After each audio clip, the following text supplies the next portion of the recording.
Di kelas 11 ini nanti dominasi membahas tentang pertunjukan musik barat. Dari jenis musiknya, jenis perkembangannya seperti apa dari kelas sebelum klasik ada namanya zaman Yunani kuno seperti apa, lalu ke Romawi sampai ke yang sekarang itu ada semua itu tentang musik barat. Ditambah lagi tentang nanti seperti kelas 10 yaitu kritik musik lebih luas lagi. Kalau kemarin di kelas 7 kan kita kelas 7 lagi. Di kelas 10 kan kita hanya berbatasan dengan musik pedagogi ya. Pedagogi itu musik yang bersifat untuk memberikan masukan kepada siswa.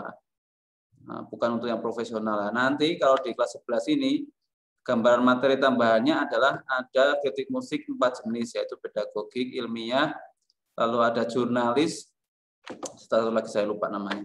Itu nanti dibahas di kelas 11. Nah, setelah materi ini selesai, kamu akan belajar materi itu. Tapi dasarnya sendiri adalah mengenai pertunjukan musik barat. Nah, apa itu ini peta konsepnya yang kita pelajari. Ada pertunjukan musik barat dan perkembangan musik barat. Nah, kita hanya membahas bagian ini aja nih, pertunjukan musik barat. Kalau perkembangan musik barat itu nanti dibahas di setelah PAT. Di kamu kelas 11 awal ya. Termasuk masuk ke semester 2 kan? Betul kan? Semester 2 kan? Sekarang semester 1 kelas 11 enggak? Betul enggak? Iya, Pak. Nah, takutnya saya salah. Karena saya baru pertama percepatan coy, jadi mohon maaf. Nah, ini kita mempelajari pertunjukan musik barat, ada seni vokalnya seperti apa, seni musik instrumental seperti apa, dan seni musik campuran. Dari dasar ini masih bisa main logika ya. Menurut saya di sini adalah seni vokal, ada solo dan juga duet termasuk di sini chord. Seni campuran itu alat musiknya lengkap, tapi cuma satu-satuan seperti band. Nah, instrumental, ini nanti resital ini yang kata-kata baru ya. Ensemble dan orkestra. Ini akan masuk di materi terakhir lagi, ada lagi pertunjukan musik.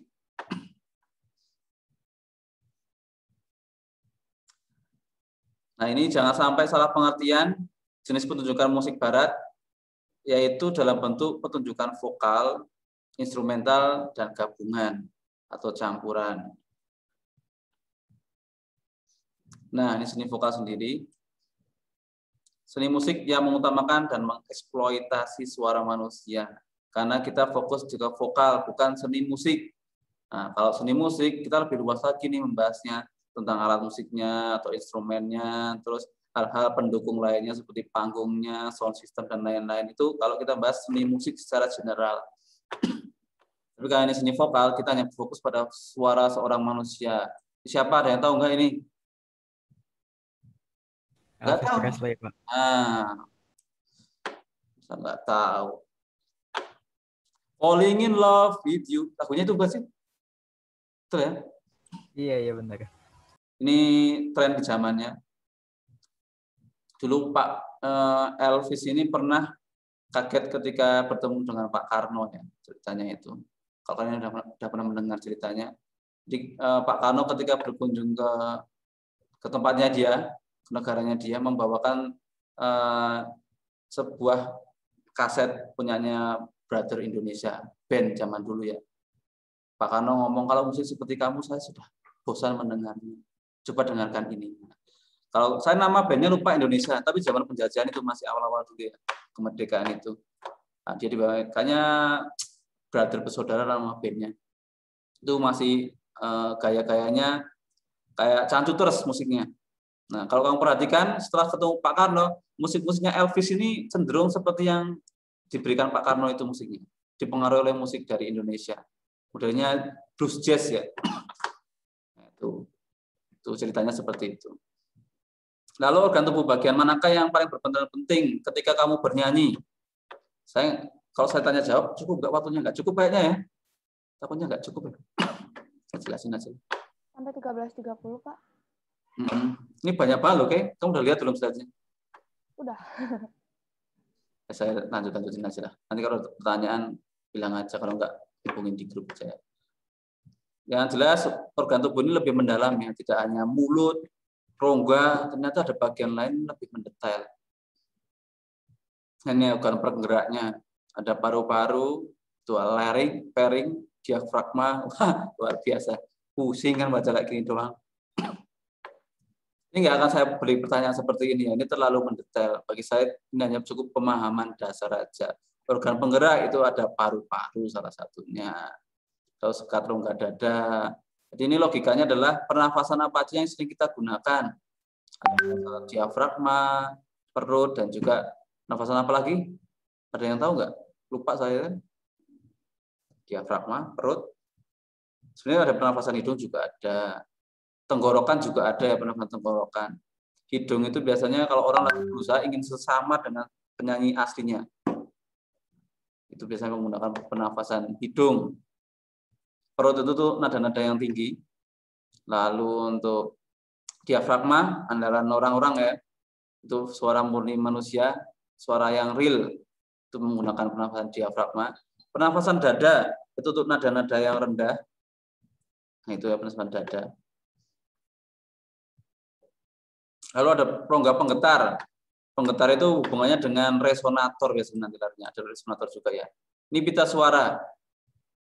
Nah, laki-laki lebih panjang sehingga kebanyakan suara laki-laki memang lebih lantang dan lebih keras. Yang menjadi pertanyaan saya sampai sekarang adalah kenapa orang-orang luar negeri suaranya bisa tinggi-tinggi. Kalau menurut saya sih lebih cenderung karena di sana cuacanya ada musim dingin juga ya. Coba kalau di Indonesia ada musim dingin, mungkin suaranya juga bisa tinggi juga. Nah, suara laki-laki lebih panjang, namun juga lebih rendah. Nah, ini bedakan ya suara dan juga tingkat nada. Laki-laki perempuan itu berbeda.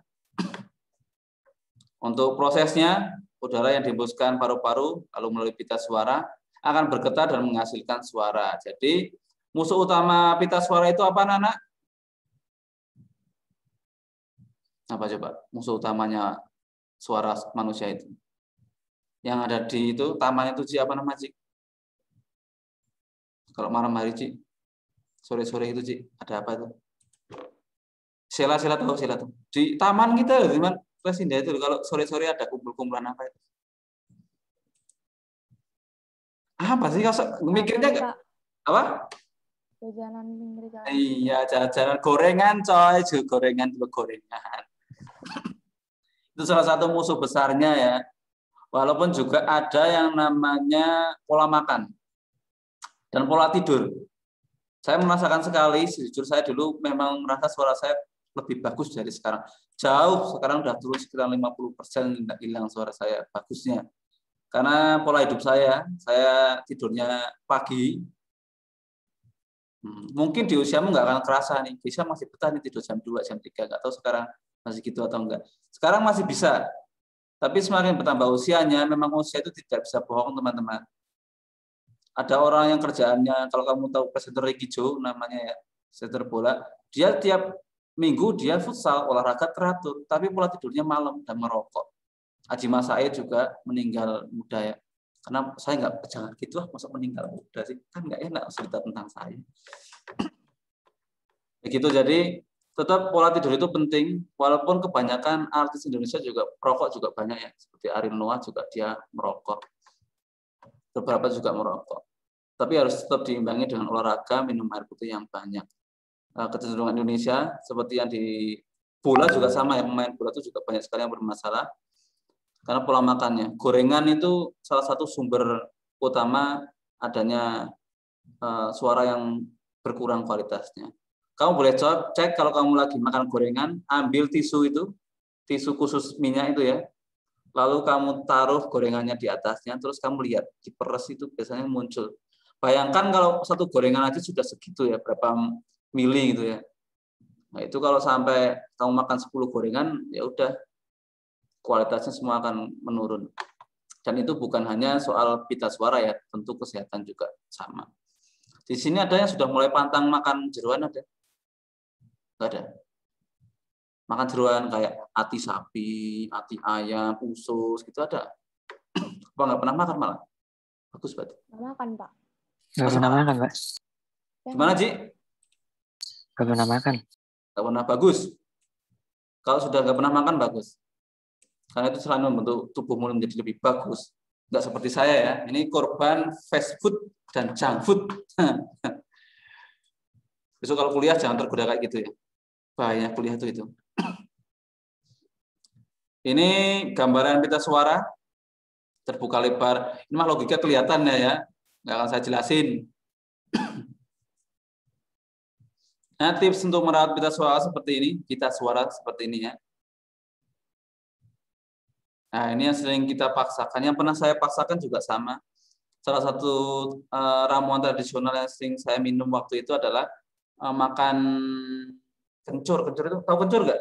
Bahasa Indonesia apa sih kencur ya? Tahu lah ya. Nah, kencur dalam keadaan mentah itu biasanya dikunyah, kayak permen gitu makanya. Kalau nggak percaya kamu coba, nanti tenggorokannya enak banget rasanya. Tapi bagi kalian yang nggak biasa, biasanya dia direbus bersama dengan jahe. Nah, jahe, kencur, lalu ditambah lagi sama gula. Gula Jawa ya, jangan gula pasir. Gula pasir mah percuma. Gula Jawa yang gula aren, bukan dari kelapa. Nah, gula Jawa kan ada 2 jenis ya. Itu diminum, paling 1 gelas segini ini aja cukup. Dari 1 gelas gede jadi separuhnya. Itu bagus buat tenggorokan, pita suaramu, dan juga kesehatan. Nah, itu tambahannya di sini. Kalau ini saya rasa kamu tinggal baca semua. Seperti biasa, tetap hindari minuman beralkohol, merokok, dan minum kopi. Olahraga yang paling mendukung untuk kesehatan paru-paru dan suara itu olahraga apa? Olahraga apa? Yang paru-parunya bisa mengembang begitu besarnya, lalu keluarkan. Oh, nggak tahu sih. Ayo tebak apa yuk? Ayo apa yuk? Berenang, Pak. Iya, berenang. Berenang, coy. Sampai sekarang saya masih mencoba untuk selalu berenang sih ya, teman-teman ya. Karena bagi saya cara paling efektif itu adalah renang. Renang itu kerasa capeknya kalau kita berhenti berenang pulang gitu ya. Kalau selama masih di tempat renangnya sampai jam berapapun betah. Paling enggak kalau saya lagi di Resinda di sport club itu bolak-balik 8 kali lah ya. Pakai gaya katak ya. Kalau gaya kupu-kupu, kalau gaya bebas saya udah tewas di tengah-tengah. Ya coba kamu ada yang kuat gitu, gaya bebas, mentok-mentok, kuat gitu, hebat. Kamu kuat sih? Kuat. Sela, tahu wah nggak pernah renang. Wah, nggak mungkin. Kamu paling gaya itu ya, gaya batu adesit. Ceklung, gus, hilang. Apalagi Kesha, dia mah takut hitam, nggak pernah renang. Olahraga ke, bantuin mas. Olahraga tahu Pak sekarang. Ngapain? Angkat semen. Enggak, jadi lagi sering olahraga kok. Oh, bagus. My friend olahraga enggak, my friend? Olahraga, Pak, olahraga. Olahraga apa? Apa ya? Kayak Ketik. renggangan gitu aja. Renggangan doang, renggangan. Oh, iya. Olahraga yang 15 menit sehari itu nggak apa-apa yang di YouTube tuh. Saya kemarin coba sama ibu sama istri saya juga itu. Olahraga yang 15 menit itu loh. Membakar lemak. Walah, ngomong kosong 15 menit membakar lemak. Habis itu makannya itu nasi. Ya podo wae. Tapi itu bagus ya, jujur kalau kamu bisa membiasakan makan dari sering nasi merah, terus makan makanan yang kolesterolnya rendah, itu bagus beneran. Nanti di usia saya kamu akan lebih bagus. Lalu ada alat ucap, artikulasi. Artikulasi di SMS sudah diulang-ulang ya, nggak akan saya jelasin. Pengucapan ya. Ada untuk manusia ada mulut sebagai artikulator. Nah, bedakan nih, artikulator dengan bagian yang lain nanti beda ya. Artikulator di sini, titik artikulasinya ada di lidah. Jadi manusia yang ada kan ya temenmu beberapa yang ngomongnya apa tuh?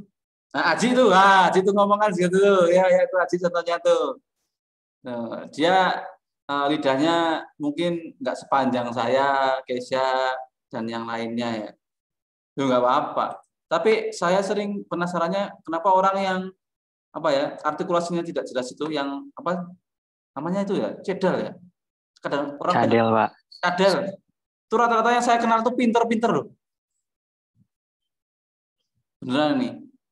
Pinter misalnya ada Aji, Waktu itu ada Audrey itu juga termasuk ya agak gimana gitu ngomongnya kan ya. Ada siapa lagi ya anak-anak ini? Sama saya juga ada yang lain. Rata-rata pinter. Apa merasa cadel itu menjadi keterbatasan loh? Terus jadi motivasi tersendiri? Enggak juga lah. Nah ini artikulatornya lidahnya tidak sesempurna yang lain. Alat ucap yang dapat digerakkan atau digeser menemukan macam-macam bunyi. Hanya menggunakan kekuatan lidah. Sebagai tumpuannya di sini ada bagian bibir, gigi, gusi, langit-langit keras, dan langit-langit lunak. Saya sampai sekarang nggak tahu perannya langit-langit ini ya. Katanya kalau nggak ada langit-langit kita nggak bisa apa gitu. Ada nggak di pelajaran kalian yang lain? Kan di atas ini ada langit-langit tuh. Itu fungsinya apa coba? Ada yang tahu nggak? Kalau ada yang tahu kasih tahu saya dong. Fungsi langit-langit. Searching. Kalian juga searching. Malah fungsi langit-langit. Ada yang sudah nemu?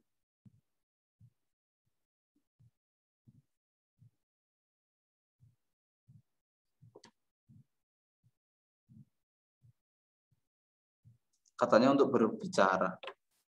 Bisa gitu ya? Fungsi buat apa? Fungsi apa aja bisa, Pak? Ya langit-langit itu fungsinya buat apa? Langit-langit ini. Proses langit-langit mulut kan, Pak? Untuk pencernaan makanan sama mencegah makanan naik ke hidung. Oh, itu ya. Padahal lainnya kan di depan ya, bukan di belakang ya? Langit-langit di atas kan, Pak? Di depan belakang. Maksud saya di atas bagian depan, guys, ya kan di belakang sana, bukan sama hidungan jawaban untuk saya gitu loh. Dekat lah, Pak. Enggak, mau di tengah-tengahnya kosong kok. Emang kamu langit-langitnya full? Kan Iya, enggak. kata Google-nya kayak gitu, Pak. Oh iya. Dah. Gara-gara Google kita berdebat. Benar. Ada langit-langit keras, langit-langit lunak ya. Langit-langit lunak itu mana ya? Malah nggak tahu lah. Itu hanya tambahan aja. Saya cuma penasaran fungsinya apa sih. Berarti kalau kita nggak ada langit-langit, artikulasi kita mungkin tidak sejelas kalau ngomong seperti saya sekarang. Nah, ada resonator di sini. Resonator itu kalau di alat musik juga sama. Gitar itu ada resonatornya, yaitu kotaknya itu, gitar akustik ya. Itu termasuk resonator di situ. Biola juga ada resonatornya. Ternyata di tubuh manusia juga ada resonatornya di situ. Bagian tubuh yang memantulkan suara. Itu rongga mulut. Ya iyalah, kalau nggak ada mulutnya gimana ada suaranya. Rongga dada itu menguatkan suara ya. Dan rongga hidung. Kamu bisa cek kalau kamu hidungnya tutupin kan suaranya berbeda. Sehingga itu termasuk bagian dari resonator. Ada 3 jenis bagian resonator yang membantu suara menjadi lebih jelas dan cetol. Ya jelas itu cetol. Kasihan anjingnya. Hidungnya kecil masih ini rongga hidungnya kecil ya. Suaranya nggak jelas berarti dia. Jadi yang hidungnya kecil, saya hidungnya besar. Kalian semua hidungnya besar.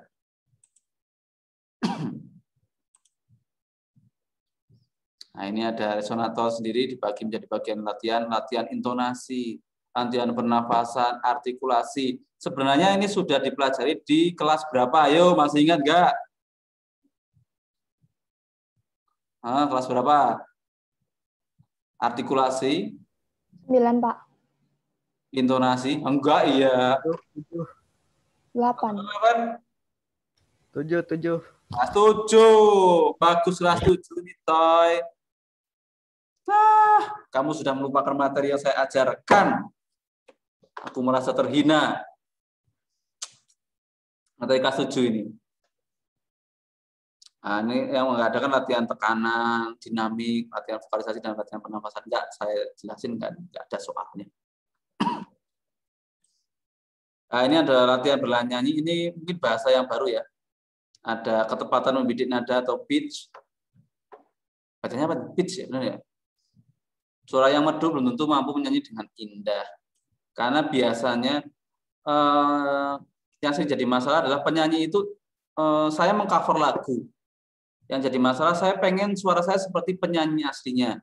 Itu biasanya menjadi pembidikan nadanya kurang pas. Karena kita berfokus pada menyamakan suara, bukan menyamakan nada.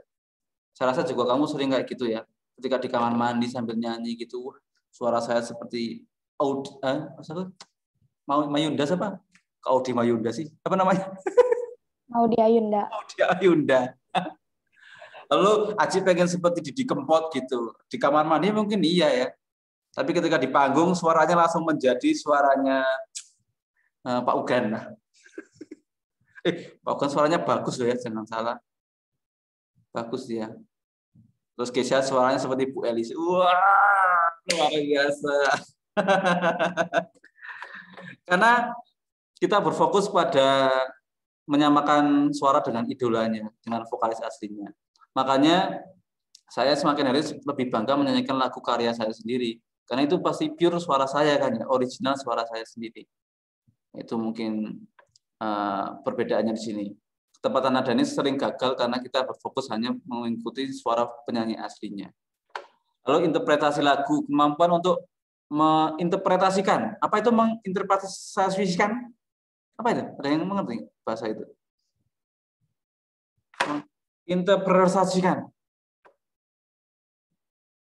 Maksud nggak ngerti sih interpretasi? Menginterpretasikan. Searching di Google. Apa interpretasi? Menafsirkan. Nah, bahasa lainnya ini kan yang ditulis yang lebih detail lagi. Menjelaskan. Menjelaskan. Ini maksudnya apa? Menginterpretasikan lagu itu seperti apa sih? Memberikan gambaran tentang lagunya. Misalnya lagu apa yang kamu tahu, Ci? Yang lain juga sama ya, kita tanyain. Nah, nilainya kayak gini aja. Siapin satu lagu dan kamu gambarkan. Syukur-syukur saya yang tahu. Apa, Ci? Kalau yang lain siapa yang mau duluan? Sheila boleh, nah, friend. Siapkan satu buah lagu, terus berikan saya gambaran maksud lagu itu apa sih? Kamu menggambarkan lagu itu apa sih? Ada yang lain. Nggak usah sok-sok mikir ya, nggak usah mikir ya, kelihatan pura-puranya kelihatan ya. Ayo, siapapun boleh. Semua dapat jatah. Tinggal. Iya.